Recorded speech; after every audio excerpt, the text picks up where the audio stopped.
एक समय की बात है, किसी एक राज्य में हरिशंकर नाम का राजा राज करता था। उस राजा के 3 बेटे थे। उसकी ख्वाहिश थी कि वह उसका सबसे काबिल बेटा उसकी राजगद्दी संभाले, लेकिन वह इस बात लेकर संशय में था कि तीनों में से किसे वह अपना राजपाट सौंपे। एक दिन राजा को एक तरकीब सूझी।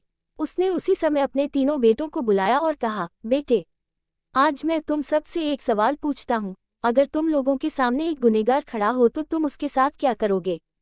इस पर राजा के पहले बेटे ने कहा, उस अपराधी को सजाए मौत दी जानी चाहिए। वहीं दूसरे बेटे ने कहा, गुनहगार को कालकोठरी में बांध देना चाहिए। जबकि तीसरे बेटे ने कहा, पिताजी, हमें उसे सजा देने से पहले इस बात की जांच करनी चाहिए कि उसने सही में अपराध किया है या नहीं। इस पर राजा के तीसरे बेटे ने सभी को एक कहानी सुनाई। एक राजा था जिसके पास एक बुद्धिमान तोता था।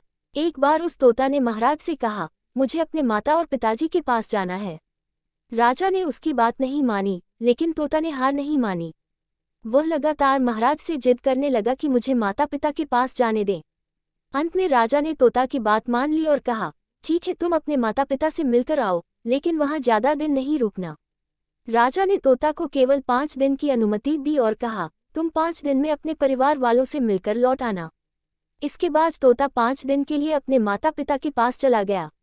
छठे दिन जब वह राजा के पास लौट रहा था तो उसने सोचा कि क्यों न वह महाराज के लिए कुछ उपहार ले लिया जाए। फिर वह पर्वत की ओर निकल पड़ा। दरअसल वह महाराज के लिए अमृत फल लेना चाहता था। वहां पहुंचते पहुंचते रात हो गई। तोता ने पर्वत पर पहुंचकर फल तो ले लिया, लेकिन रात हो जाने के कारण वह आगे नहीं बढ़ा और वहीं रुक गया। उस रात जब तोता सो रहा था तभी एक सांप वहां आया और उसने राजा के लिए गए अमृत फल को खाने लगा। सांप ने फल को खाया, इस कारण उस फल में जहर फैल गया था। हालांकि तोते को इस बात की भनक तक नहीं थी। अगली सुबह जब वह जगा तो फल लेकर महल की ओर चल पड़ा। जब वह महल पहुंचा तो खुशी खुशी सीधे राजा के पास गया और कहा, महाराज, मैं आपके लिए यह अमृत फल लेकर आया हूँ। आप इसे खाएंगे तो सदा के लिए अमर हो जाएंगे। ये सुनकर राजा काफी प्रसन्न हुए। उन्होंने तुरंत उस अमृत फल को खाने के लिए मांगा। इस पर एक मंत्री ने कहा, जरा रुकिए महाराज, आप इस फल को बिना जांच किए कैसे खा सकते हैं? एक बार यह देख तो लीजिए कि तोता द्वारा लाया गया यह अमृत फल सही है या नहीं। राजा उस मंत्री की बात से सहमत हुआ और कहा कि तुरंत इस फल को एक कुत्ते को खिलाया जाए। राजा का आदेश पाकर सैनिक ने फल का एक टुकड़ा कुत्ते को खिलाया। फल खाते ही कुत्ते की मौत हो गई। ये देख राजा गुस्से से आग बबूला हो गया। उसने क्रोध में आकर तलवार से तोता के सिर को काट दिया, साथ ही फल को फेंकवा दिया।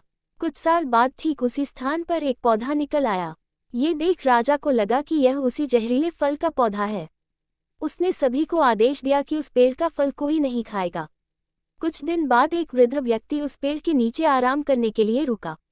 उसे भूख भी काफी जोर से लगी थी। उसने उसी पेड़ से फल तोड़ा और खाने लगा। फल खाने के बाद वह बूढ़ा व्यक्ति एकदम से जवान हो गया। राज ने जब ये देखा तो वह आश्चर्यचकित रह गया। उसे समझ आ गया कि वह फल जहरीला नहीं था। उससे बहुत बड़ी गलती हो गई। उसने बिना सच्चाई जाने तोता को मार दिया। इसे लेकर उसे काफी पछतावा भी हुआ। इसके लिए वह मन ही मन खुद को कुसने लगा।